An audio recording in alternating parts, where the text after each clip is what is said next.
اعوذ باللہ من الشیطان الرجیم بسم اللہ الرحمن الرحیم الف لام میم اللہ لا الہ الا هو الحی القیوم نزل علیک الکتاب بالحق مصدقا لما بین یدیہ وانزل التوراة والانجیل۔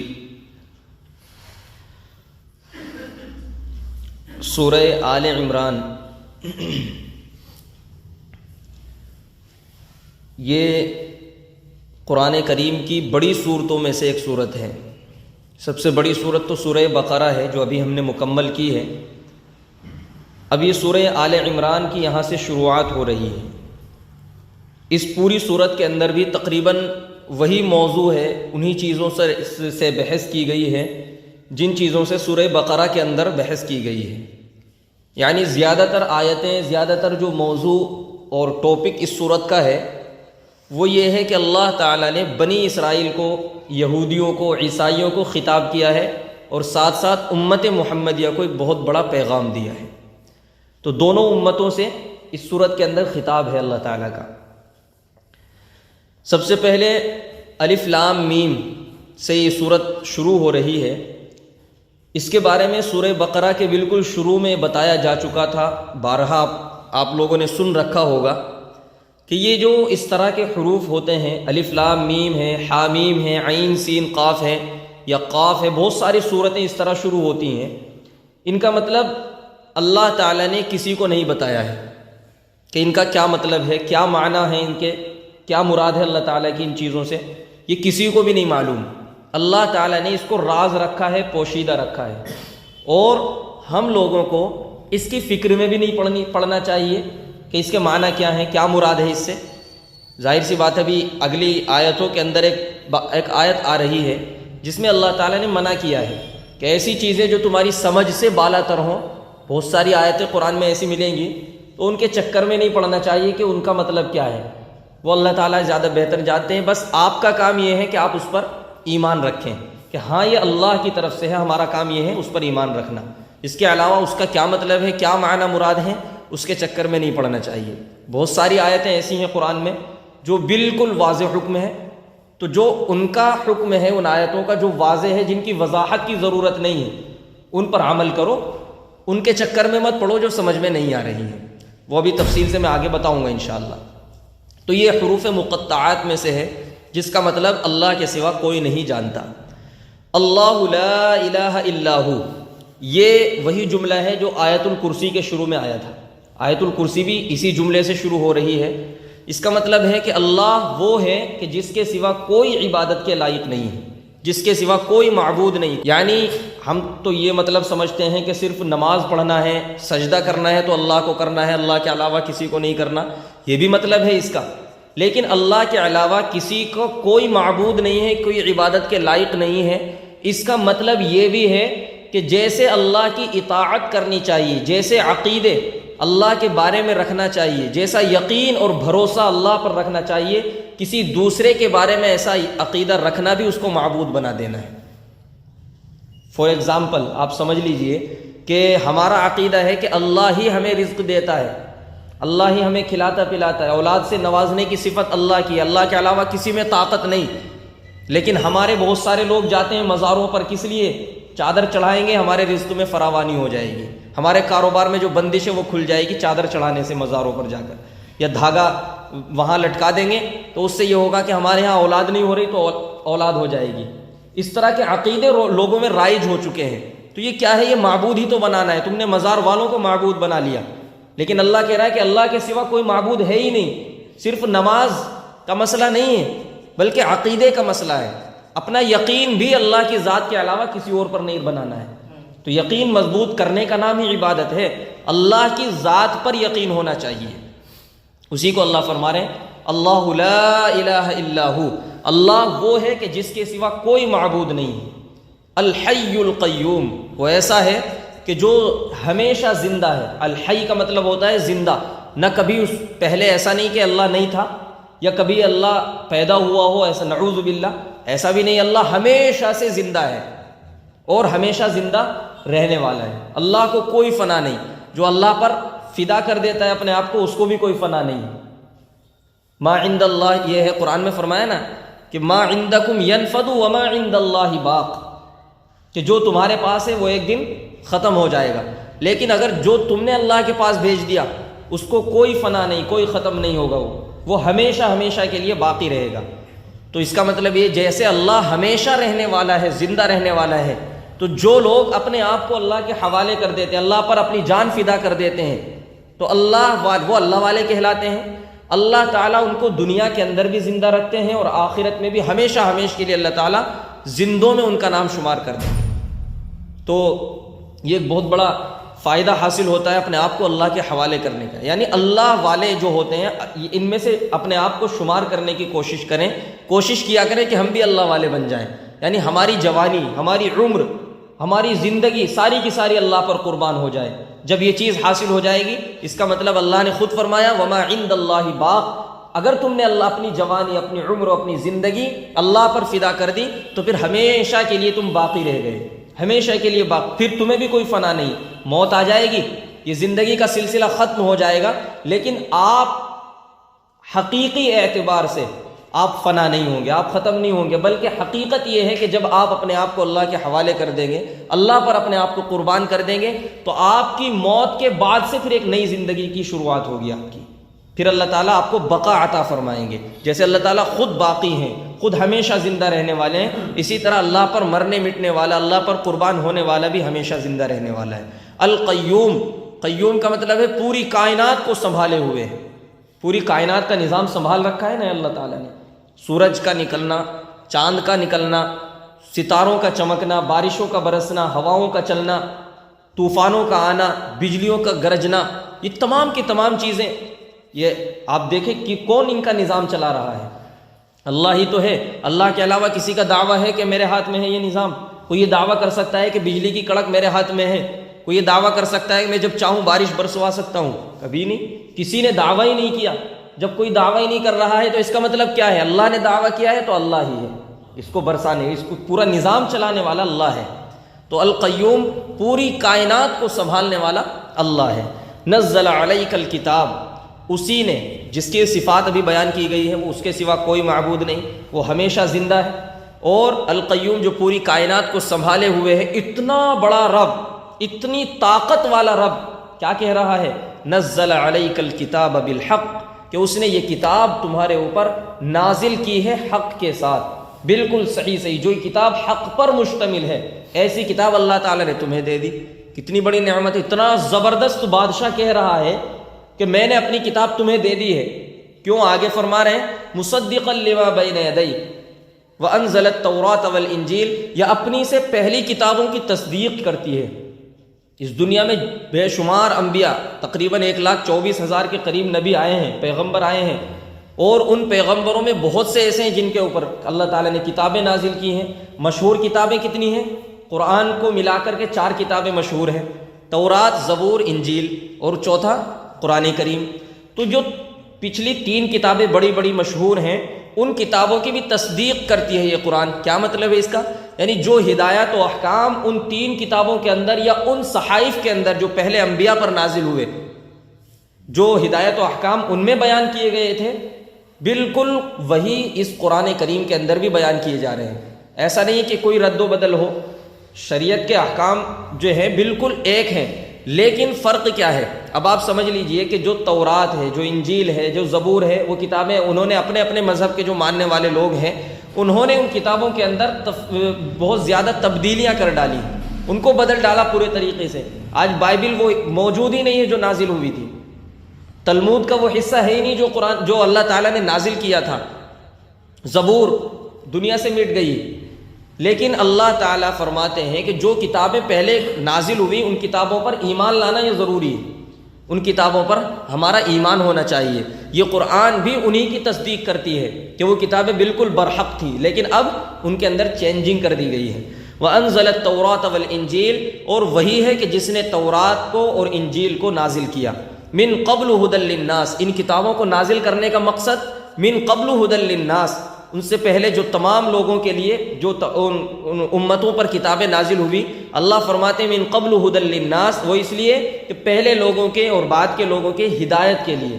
اللہ تعالیٰ نے تمام لوگوں کی ہدایت کے لیے یہ نازل کیا. وَأَنزَلَ الْفُرْقَانَ، اور اسی نے فرقان یعنی حق و باطل کے درمیان فرق کر دینے والی کتاب نازل کی ہے. فرقان قرآن کریم کا دوسرا نام ہے. فرقان اس لیے کہا جاتا ہے کہ یہ قرآن کو سامنے رکھ کر جب ہم فیصلہ کرتے ہیں، قرآن کے احکامات، قرآن کی تعلیمات کی روشنی میں جب فیصلہ کیا جاتا ہے تو یہ ایسا فیصلہ سامنے آتا ہے جو حق اور باطل کے درمیان بہت بڑا فرق کر دیتا ہے، جو غلط اور صحیح میں تمیز پیدا کرتا ہے، غلط کو غلط اور صحیح کو صحیح بتا دیتا ہے، الگ کر دیتا ہے بالکل. ایسا قرآن، ایسی کتاب اللہ فرما رہے کہ وَأَنزَلَ الْفُرْقَانَ، ہم نے یہ کتاب ایسی نازل کی ہے کہ یہ حق و باطل کے درمیان فرق پیدا کر دیتی ہے. آگے فرماتے ہیں اِنَّ الَّذِينَ كَفَرُوا بِآيَاتِ اللَّهِ، بے شک جو لوگ ہماری آیتوں کا انکار کرنے والے ہیں، تو آگے فرماتے ہیں لَهُمْ عَذَابٌ شَدِيدٌ، ایسے لوگوں کے لیے سخت ترین عذاب ہے. شدید، عذاب شدید کا لفظ آیا ہے.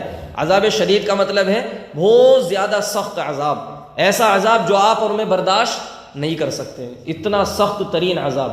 جب سخت گرمی ہوتی ہے، سخت گرمی کے عالم میں آپ دھوپ میں 2 منٹ کھڑا نہیں ہو سکتے، آپ نہیں کھڑے ہو سکتے 2 منٹ بھی دھوپ کے اندر. سخت گرمی جب ہوتی ہے تو وہ سخت گرمی ایسی گرمی ہوتی ہے جو برداشت سے باہر ہوتی ہے. سخت گرمی اسی لیے تو اس کو کہتے ہیں. اگر گرمی ہلکی پھلکی ہو تو دھوپ میں آدمی گزارا کر لیتا ہے، لیکن اگر سخت ترین گرمی ہو رہی ہو تو وہ ناقابل برداشت ہو جاتی ہے، دھوپ میں اس میں کھڑا نہیں ہوا جاتا، اتنی سخت ہوتی ہے. اسی طرح سخت کا لفظ آیا نا وہاں، گرمی، سخت گرمی میں جو برداشت نہیں ہو رہی. اسی طرح اللہ تعالیٰ نے عذاب شدید لفظ استعمال کیا ہے سختی کا، کہ اللہ تعالیٰ سخت عذاب دیں گے. کیسا سخت عذاب؟ جو ہم سے برداشت نہیں ہو سکے گا. اللہ تعالیٰ ہماری حفاظت فرمائے. کون لوگ ہیں جن کو یہ عذاب دیا جائے گا؟ ان الذین کفروا بآیات اللہ، جو ہماری آیتوں کا انکار کرنے والے ہیں، ہماری آیتوں کو ٹھکرانے والے ہیں. اب انکار ہوتا ہے 2 طرح سے. ایک انکار زبانی اور قلبی انکار کر دینا، یعنی صاف صاف کہہ دینا کہ میں تو قرآن کو مانتا ہی نہیں، میں تو قرآن کی آیتوں کو مانتا ہی نہیں کہ یہ اللہ کی طرف سے نہ. یہ تو بالکل صاف اور واضح انکار ہے، صریح انکار ہے، جو سراسر کفر ہے، جو اسلام سے خارج کر دیتا ہے. اگر کسی نے یہ کہہ دیا نعوذ باللہ کہ میں قرآن کو نہیں مانتا، میں قرآن کی آیتوں کو نہیں مانتا، میرا ایمان نہیں ہے، تو پھر تو یہ سراسر انکار ہے، صراحتی انکار ہے. لیکن ایک انکار وہ ہے قرآن کریم کی آیتوں کا جو میں اور آپ اپنے عمل کے ذریعے سے کرتے ہیں. ایک انکار ہے زبانی اور ایک انکار ہے عملی. زبانی انکار بڑا انکار ہے، عملی انکار بھی انکار ہے. یعنی میرے سامنے قرآن کا کوئی حکم آ گیا، اللہ نے فرما دیا کہ تم سود مت کھاؤ. ہمیں پتہ ہے قرآن میں سود کے بارے میں کتنی برائی اور مذمت بیان کی گئی ہے. قرآن کے اندر سود کی حرمت، حرام ہونے کو بیان کیا گیا. ہمیں معلوم ہے کہ سود حرام ہے، اس کے باوجود ہم دھڑیلے سے سود کا استعمال کر رہے ہیں، سود کھا رہے ہیں، سود کا استعمال کر رہے ہیں، اپنے کاروبار کے اندر سود لے کر کے لگا رہے ہیں بڑھانے کے لیے. تو بتائیں کہ کیا یہ قرآن کریم کی آیت کا انکار نہیں ہے؟ قرآن کہہ رہا ہے شراب مت پیو، ہم شراب کے نام بدل کر کے خوب نشے کر رہے ہیں. مسلمانوں کے نوجوانوں کے عالم، اب دیکھیے آپ جا کر کے پوری بستیوں کے اندر کیا حالات ہیں، پورے معاشرے کے اندر کیا بگاڑ آیا ہوا ہے. جب آپ فکر کے ساتھ، جب آپ دیکھیں گے نا انصاف کی نظروں سے، تو آپ کی آنکھوں سے آنسو آئے بغیر پھر آنکھیں نہیں رہ سکتی، آپ کا دل روئے بغیر نہیں رہ سکتا ہے. آپ ایموشنل ہو جائیں گے، اس قدر برے حالات ہیں مسلمانوں کے، اور مسلمانوں میں بھی ان کے جو مسلمانوں کی، جو کسی قوم کی جان ہوا کرتے ہیں، نوجوانوں کے حالات بہت برے ہیں، نشوں کے اندر مبتلا ہے. کیا یہ شراب سے کم ہیں؟ جو آج کل نوجوان نشہ کر رہے ہیں، نام بدل کر کے تھوڑا بہت نشہ کم ہوتا ہے، وہ ایک الگ بات ہے، لیکن ہے اسی کی قسم میں سے، اسی کی شراب کی قسم میں شمار ہوگا. جس طرح شراب کا پینا قرآن نے حرام قرار دیا ہے، اسی طرح وہ نشہ بھی حرام قرار دیا ہے، جس سے انسان کی عقل پر فطور پڑتا ہے، عقل پر اثر پڑتا ہے، انسان کی باڈی پر اثر پڑتا ہے. ان تمام چیزوں کو قرآن کریم کے ذریعے، شراب کی وجہ سے، شراب کے تحت تمام چیزوں کو حرام قرار دیا گیا ہے. تو اس لیے اپنے آپ کو بچانے کی فکر کرنی ہے ان تمام برائیوں سے کہ جن کو قرآن کریم نے بہت صراحت کے ساتھ روکنے کی کوشش کی ہے. اگر ہم جاننے کے باوجود، ہمیں معلوم ہے کہ قرآن ہمیں اس سے روک رہا ہے، اس کے باوجود ہم اپنی منمانی زندگی گزار رہے ہیں، اپنی من چاہی زندگی گزار رہے ہیں، خواہشات پر عمل کر کے زندگی گزار رہے ہیں، تو یاد رکھو ہم اپنے عمل کے ذریعے سے قرآن کریم کا انکار کر رہے ہیں۔ اور انکار کرنے والوں کے لیے فرمایا لہم عذاب شدید، سخت ترین عذاب دیا جائے گا۔ اللہ تعالی ہم سب کی حفاظت فرمائے۔ آگے فرماتے ہیں صرف اسی پر بس نہیں کیا سخت عذاب کا ذکر کر کے، بلکہ آگے فرمایا واللہ عزیز ذو انتقام، اور اللہ بڑا زبردست طاقت کا مالک ہے اور وہ انتقام لینے والا ہے۔ بچ نہیں سکتے اللہ کی پکڑ سے، اللہ کی گرفت سے۔ ایسا نہیں ہے کہ آپ دنیا کے اندر تو رشوت دے کر کے اپنے آپ کو بچا سکتے ہیں، سورس لگوا کر کے دنیا کے اندر اپنے آپ کو بچا سکتے ہیں، بڑی بڑی سفارشیں لگوا دیتے ہیں لوگ اور بچ جاتے ہیں، ضمانتیں ہو جاتی ہیں، بڑے بڑے مقدمے دبا دیے جاتے ہیں، لیکن اللہ کے یہاں یہ نہیں چلے گا۔ اللہ تو زبردست طاقت کا مالک ہے، وہاں کسی کی نہیں چلے گی۔ اور ذو انتقام فرمایا وہ انتقام لے کر رہے گا اگر آپ اس کی نافرمانی کریں گے۔ اگر میں اس کی نافرمانی کروں گا تو اللہ مجھ سے انتقام لے گا، اس لیے مجھے ڈرنے کی ضرورت ہے۔ آگے فرماتے ہیں ان اللہ لا یخفی علیہ شیء فی الارض ولا فی السماء، کہ بے شک اللہ سے زمین میں نہ تو زمین میں کوئی چیز چھپی ہوئی ہے اور نہ ہی آسمان میں کوئی چیز چھپی ہوئی ہے۔ یعنی اللہ تعالیٰ تو ہر چیز سے واقف ہے، کون کیا کر رہا ہے، یہاں تک کہ دلوں کے حالات تک سے اللہ واقف ہے، کس کے دل میں کیا خیال چل رہے ہیں۔ تو اس لیے اللہ تعالیٰ سے ڈریں اور اپنے آپ کو، اپنی زندگی کو بدلنے کی فکر کریں، ہماری زندگی اسی نہج پر آ جائے جس نہج پر اللہ تعالیٰ ہم سے چاہتے ہیں، کیونکہ اللہ تعالیٰ سے کوئی چیز چھپی ہوئی نہیں ہے، اور جب کوئی چیز چھپی ہوئی نہیں ہے تو پھر اللہ کے یہاں کوئی بہانہ، کوئی حیلہ نہیں چل سکتا ہے۔ قیامت کے دن ہم بچ نہیں سکتے کسی بھی طرح۔ اللہ تعالیٰ وہ چیزیں لا کر کے ہمارے سامنے پیش کر دیں گے قیامت کے دن جو ہم خود کر کے بھول گئے، ہمیں یاد ہی نہیں رہے کہ ہم نے کیا کیا کیا تھا، لیکن اللہ تعالیٰ وہ لا کر کے ہمارے سامنے پیش کر دیں گے۔ تو پھر انسان تعجب اور افسوس سے دیکھے گا کہ واللہ یہ میں نے یہ گناہ واقعی کیے تھے، لیکن میں تو بھول گیا تھا کہ میں نے یہ بھی گناہ کیے تھے۔ تو بہرحال ڈریں اور اللہ تعالیٰ سے کی نافرمانی سے بچنے کی کوشش کریں۔ هو الذی یصورکم فی الارحام کیف یشاء، یہاں سے اللہ کی قدرتوں کا بیان چل رہا ہے۔ یہ بھی اللہ تعالیٰ کی زبردست قدرت ہے کہ اللہ تعالیٰ سے کوئی چیز چھپی ہوئی نہیں ہے قدرت نہیں اللہ تعالیٰ کی۔ دنیا کے اندر کوئی دعویٰ نہیں کر سکتا کہ مجھ سے کوئی چیز چھپی ہوئی نہیں، یہ اللہ ہی کی قدرت اور اسی کی شان ہے کہ اللہ تعالیٰ نے دعویٰ کیا کہ اللہ کے علاوہ کسی کے اندر کوئی طاقت نہیں ہے کہ کوئی یہ دعویٰ کر سکے کہ کوئی چیز مجھ سے چھپی ہوئی نہیں۔ اللہ ہی ایسا ہے کہ جس سے زمین و آسمان کی کل کائنات کی کوئی چیز چھپی ہوئی نہیں۔ زمین کے نیچے کیا ہے اللہ جانتا ہے، آسمان کے اوپر کیا ہے وہ اللہ جانتا ہے، اللہ ہی جانتا ہے سب کچھ۔ هو الذی یصورکم، یہ بھی قدرت بیان کی جا رہی ہے، اور وہی ہے یصورکم کہ جس نے تمہاری صورتیں بنائی، جس نے تمہاری شکلیں بنائی، فی الارحام ماں کے پیٹ کے اندر۔ اللہ تعالیٰ ہی تمہاری صورتوں کو بناتا ہے، تمہاری شکلوں کو ترتیب دیتا ہے تمہاری ماؤں کے پیٹوں کے اندر، کیف یشاء جس طرح چاہتا ہے، یعنی ہماری شکل و صورتیں اللہ تعالیٰ جس طرح چاہتا ہے اس طرح بنا دیتا ہے۔ اب آپ غور کریں یہ کتنی بڑی قدرت ہے اللہ تعالیٰ کی۔ اس دنیا کے اندر کتنے لاکھوں، کتنے کروڑوں کروڑ انسان رہتے ہیں۔ کبھی بھی آپ دیکھیں کہ حضرت آدم سے لے کر کے قیامت تک آپ دیکھ لیں گے جتنے بھی انسان اس دنیا کے اندر آئے یا آئیں گے، کبھی بھی ہم شکل بہت مشکل سے، لیکن پھر بھی فرق کچھ نہ کچھ رہتا ہے، ہم شکل آپ کو نہیں ملیں گے، ایک جیسی شکلیں آپ کو نہیں ملیں گی۔ اتنی ساری شکلیں اللہ تعالیٰ یہ کہاں سے لاتے ہیں؟ یہ اللہ تعالیٰ کی قدرت کی بات ہے نا، کہ اللہ تعالیٰ نے، حالانکہ ناک بھی وہی، آنکھ بھی وہی، اور ایک ہی جگہ پر ہیں، ہونٹ بھی وہیں پر ہیں، تمام کی تمام چیزیں ایک جگہ پر، ایک چہرے پر کوئی زیادہ کسی چیز کا فرق نہیں ہے، تمام کی تمام چیزیں موجود ہیں، لیکن پھر بھی شکلیں مختلف ہیں، پھر بھی شکلوں کے اندر یعنی اختلاف پایا جاتا ہے، سب کی شکلیں الگ الگ ہیں، کسی کی شکل کسی سے نہیں ملتی ہے۔ تو یہ اللہ کی زبردست قدرت ہے نا کہ اللہ تعالیٰ جس طرح چاہتا ہے اس طرح ہماری شکلوں کو ماؤں کے پیٹوں کے اندر بنا دیتا ہے، اسی کو فرما رہے ہیں کہ یہ اللہ کی قدرت ہے۔ هو الذی یصورکم فی الارحام کیف یشاء، وہی ہے کہ جو تمہاری صورتوں کو بناتا ہے تمہاری ماں کے پیٹ کے اندر، کیف یشاء جس طرح چاہتا ہے، لا الہ الا ہو، وہی ہے کہ جس کے سوا کوئی عبادت کے لائق نہیں ہے، العزیز الحکیم، وہ زبردست ہے اور حکمت والا ہے۔ هو الذی انزل علیک الکتاب، اور وہ ہے کہ جس نے تمہارے اوپر کتاب نازل کی، یعنی نبی علیہ الصلاۃ والسلام کو کہا جا رہا ہے کہ اے پیغمبر اللہ وہ ہے کہ جس نے تمہارے اوپر کتاب نازل کی ہے، قرآن نازل کیا ہے۔ منہ آیات محکمات، اس قرآن کے اندر بہت سی آیتیں ایسی ہیں جو محکمات ہیں، کھلی ہوئی، جن کا حکم واضح ہے۔ ہن ام الکتاب، یہی اصل کتاب ہے، یہی کتاب کا مقصد ہے۔ آگے فرماتے ہیں وَأُخَرُ مُتَشَابِہَاتٌ، اور دوسری وہ ہیں جو متشابہات ہیں۔ اب اس کی وضاحت سن لیجیے۔ قرآن کریم کے اندر دو طرح کی آیتیں آپ کو ملیں گی۔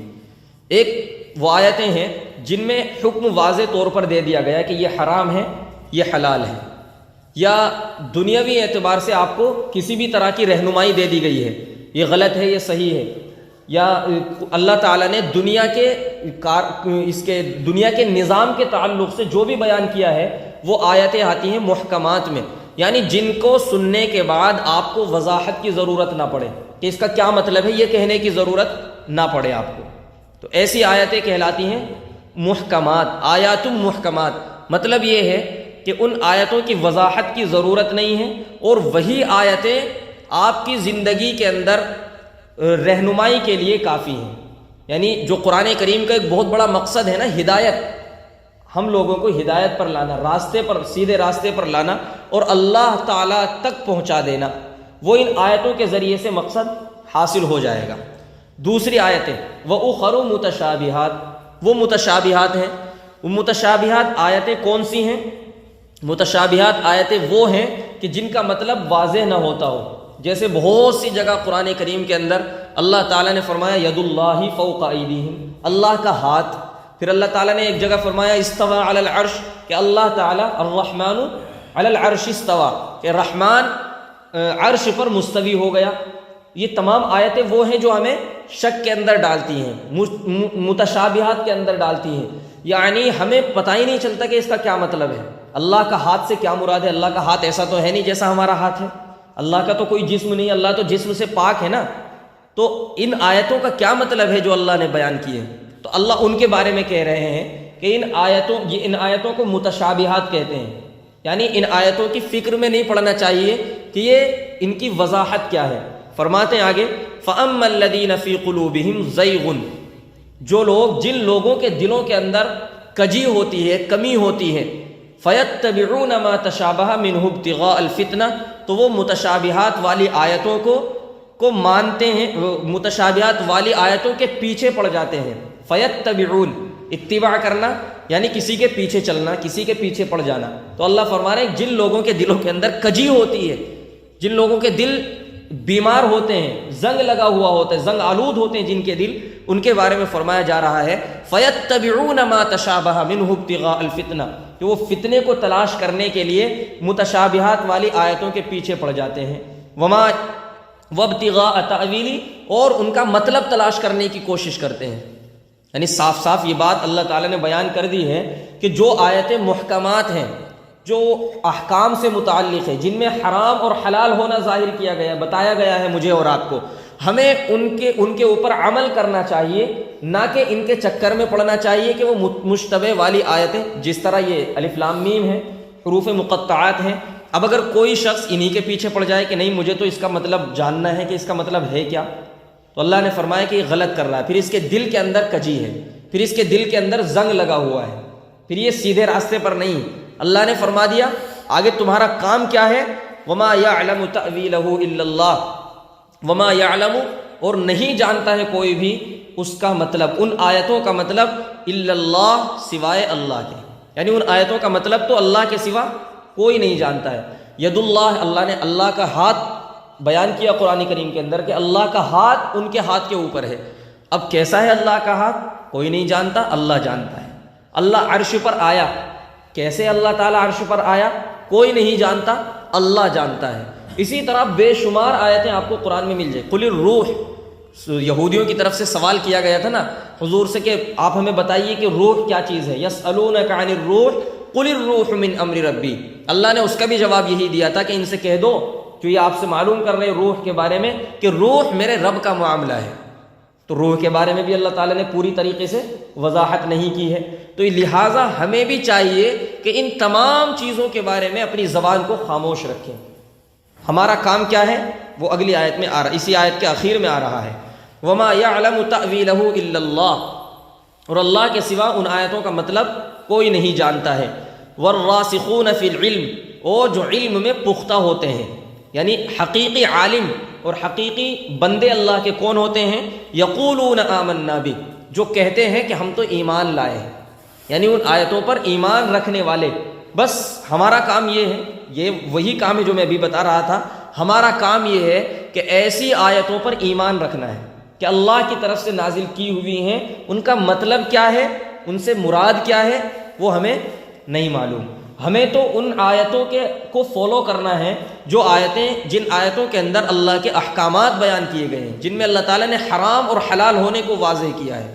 ہمیں یہ دیکھنا ہے کہ ہمیں شریعت کس بات کی رہنمائی کر رہی ہے، کسی بھی معاملے کے اندر قرآن کیا ہمیں حکم دے رہا ہے، یہ حرام ہے یا حلال ہے۔ ہم یہ جو کام کرنے والے ہیں، ہم اس بات کی فکر مندی کریں کہ ہمیں یہ کام جائز ہے یا نہیں ہے، قرآن کی روح سے قرآن اس بارے میں کیا کہہ رہا ہے۔ تو اس بارے میں آپ کو فکر ہونی چاہیے، نہ کہ اس بارے میں کہ ان آیتوں کا کیا مطلب ہے۔ اس کی کو اللہ فرما رہے ہیں کہ جو علم میں پختہ ہوتے ہیں، حقیقی بندے ہوتے ہیں اللہ کے، یقولون آمنا بہ، وہ کہتے ہیں کہ ہم تو ان آیتوں پر ایمان لے آئے ہیں، کل من عند ربنا، تمام کی تمام آیتیں ہمارے رب کی طرف سے ہیں، وما یذکر الا اولو الالباب، اور نصیحت تو صرف عقل مند لوگ ہی حاصل کرتے ہیں، یعنی تمام باتیں جو آ رہی ہیں ان سے صرف وہی لوگ نصیحت حاصل کریں گے کہ جو تھوڑی بہت بھی عقل رکھتے ہیں، جن کے اندر عقل ہے۔ جن کے اندر عقل ہی نہیں، ان کو طرح طرح کے اعتراضات ان آیتوں پر ہوں گے۔ ربنا لا تزغ، لیکن اس کا مطلب یہ نہیں کہ اعتراض نہ ہو۔ اگر کسی کے مائنڈ کے اندر کسی طرح کا بھی کوئی کوشچن پیدا ہوتا ہو ان آیتوں کے تعلق سے یا کسی بھی تعلق سے، تو اس کو کر لینا چاہیے، اپنے ذہن کا وہ جو سوال پیدا ہو رہا ہے اس کا جواب حاصل کر لینا چاہیے۔ یہ بھی ایک ضروری چیز ہے، معلومات حاصل کرنی چاہیے۔ آپ سوال اگر آپ سے پیدا نہیں ہو رہے تو آپ پیدا کرنے کی کوشش کریں، قرآن کریم کے بارے میں، آیتوں کے بارے میں آپ سوال کیا کریں، اس سے علم میں اضافہ ہوتا ہے۔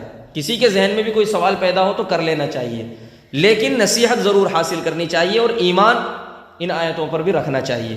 ربنا لا تزغ قلوبنا، وہ ایسے بندے ہیں جو دعا کرتے ہیں اے ہمارے پروردگار، یہ اپنے نیک بندوں کی اللہ تعالیٰ تعریف کر رہے ہیں کہ وہ ایسے بندے ہیں جو کہتے ہیں اے ہمارے پروردگار، ربنا لا تزغ قلوبنا بعد اذ ہدیتنا، جب ہمیں ہدایت دی جا چکی ہے، جب ہمیں سیدھے راستے پر چلایا جا چکا ہے، تو اب ہمارے دلوں کے اندر کجی پیدا نہ فرمائیے، وَهَبْ لَنَا مِن لَّدُنْكَ رَحْمَةً، اور ہمیں اپنے پاس سے رحمت کے خزانے عطا فرما دیجئے، اِنَّكَ أَنتَ الْوَهَّابُ، اس لیے کہ آپ بڑے سخی اور فیاض ہیں اور عطا کرنے والے آپ ہی ہیں۔ یہ دعا ایسی دعا ہے کہ ہمیں اپنی دعاؤں میں شامل کرنی چاہیے۔ ربنا لا تزغ قلوبنا بعد اذ ہدیتنا وہب لنا من لدنک رحمہ انک انت الوہاب، اس دعا کو پڑھنے سے دل کے اندر نورانیت پیدا ہوتی ہے اور دل کے اندر کی کمی اور کجی دور ہوتی ہے۔ آگے فرماتے ہیں، ایک آیت اور رہ گئی اس رکوع کی، ربنا انک جامع الناس لیوم لا ریب فیہ، اے ہمارے پروردگار بے شک آپ تمام لوگوں کو ایک ایسے دن میں جمع کرنے والے ہیں کہ جس کے آنے میں کوئی شک و شبہ نہیں ہے۔ ان اللہ لا یخلف المیعاد، اور بے شک اللہ اپنے وعدے کی خلاف ورزی نہیں کرتا ہے۔ میں اور آپ تو وعدہ خلافی کر دیتے ہیں، آج کل تو ایسا ہو رہا ہے، بس اس کو بہت ہلکے میں لے لیا ہم لوگوں نے، کسی سے کوئی بھی وعدہ کیا اور اس کی خلاف ورزی کر دی، کسی سے کچھ کہا، یا بہت سی چیزیں ایسی ہیں کہ ہم نے کسی نے ہمیں امانت کے طور پر اپنی کوئی چیز بتائی، ہم نے اس کو دوسروں سے شیئر کر دیا۔ یہ بھی بہت بڑے گناہ کی بات ہے، کیونکہ ہمیں وہ چیز بتا رہا، کوئی امانت اپنی بتا رہا، کوئی راز کی بات ہمیں بتا رہا ہے، اس کا مطلب وہ ہم سے وعدہ لے رہا ہے کہ کسی کو نہیں بتانا ہے۔ اب ہماری ذمہ داری یہ ہے کہ ہم اس بات کو کسی تک نہ پہنچائیں، کسی دوسرے سے نہ کہیں۔ اگر ہم کہہ رہے ہیں تو گویا کہ ہم ایک وعدے کی خلاف ورزی کر رہے ہیں، جو بہت بڑا جرم ہے، اور اللہ تعالیٰ بہت ناراض ہوتے ہیں اس سے، کیونکہ اللہ تعالیٰ کی عادت نہیں خلاف ورزی۔ اللہ نے تو جو کہہ دیا وہ کر کے دکھایا، جو کہہ رہا ہے وہ کر کے دکھائے گا، یہ اللہ کی عادت ہے اور اصول ہے۔ اللہ تعالیٰ، ظاہر سی بات ہے، یہاں جو دعا بیان کی گئی ہے اس کے اندر اللہ تعالیٰ کی یہی تعریف بیان کی گئی کہ وہ نیک بندے جو اللہ کے ہیں وہ اللہ تعالیٰ سے انہی الفاظ میں دعا کرتے ہیں کہ اللہ آپ قیامت کے دن یعنی ایسے دن میں سب لوگوں کو جمع کرنے والے ہیں کہ جس کے آنے میں کوئی شک اور شبہ کی گنجائش نہیں ہے۔ ان اللہ لا یخلف المیعاد، اور اللہ تو اپنے وعدے کی خلاف ورزی نہیں کرتا ہے۔ جو وعدہ اللہ نے کر رکھا ہے قیامت کے دن کا، وہ بہت جلد ہماری آنکھوں کے سامنے آنے والا ہے۔ اللہ تعالیٰ صحیح سمجھ کے عمل کی توفیق نصیب فرمائے۔